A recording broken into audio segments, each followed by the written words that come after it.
A boa comunicação entre o líder e a equipe é fundamental para que os objetivos sejam alcançados. No meu tempo de exército, nós falávamos que existia uma classificação e nós dizíamos que a comunicação estava 5 por 5. 5 por 5 era excelente, né? Significava alto e claro. É esse tipo de comunicação que o líder precisa ter com a sua equipe.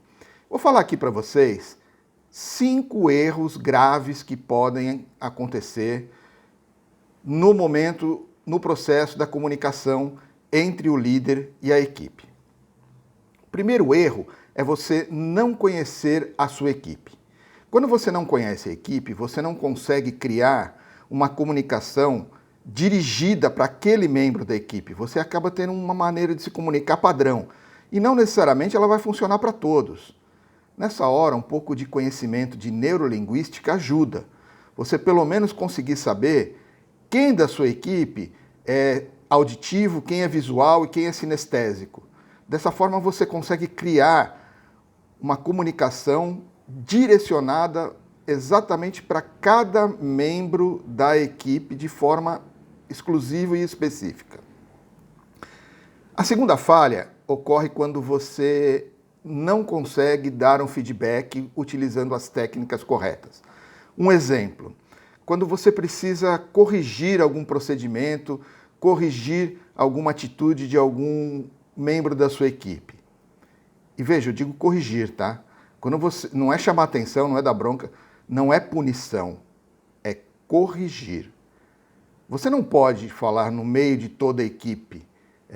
Você vai constranger aquela pessoa e talvez ela nem consiga absorver aquilo que você está passando.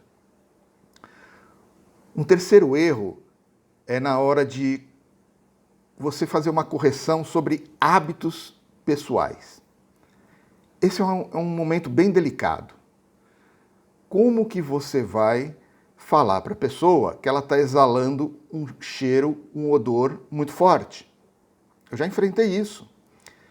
Minha supervisora me procurou e disse: Sérgio, tal colega ali, ela está exalando um cheiro muito forte, e é todo dia, é todo dia. Eu tive que ir lá falar com ela, é muito delicado. Imagine você falar para a pessoa, você já deve ter passado por isso, né? Talvez você desista de falar, olha, você está com mau hálito. Como que você faz isso? Né? Esses casos, a maneira correta é gentil, mas direto. Né?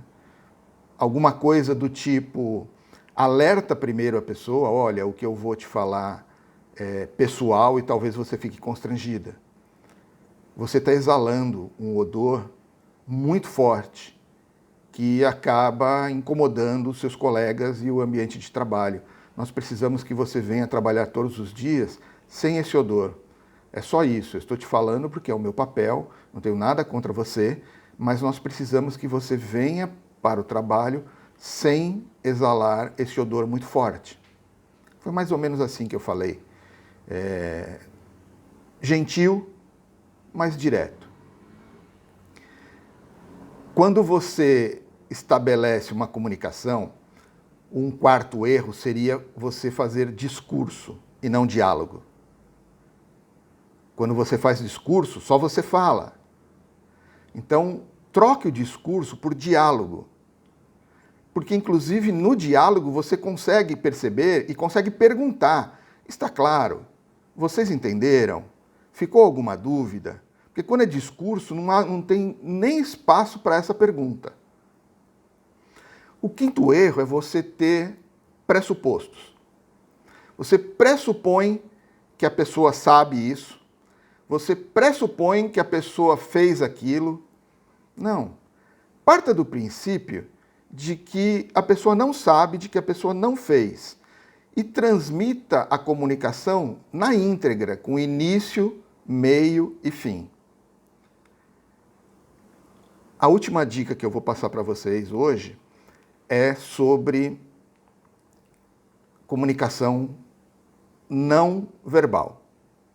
Veja, nós nos comunicamos 7% por palavras, 33% pelo tom de voz, mas 55% pela comunicação corporal, pelo seu gestual, pela sua fisionomia.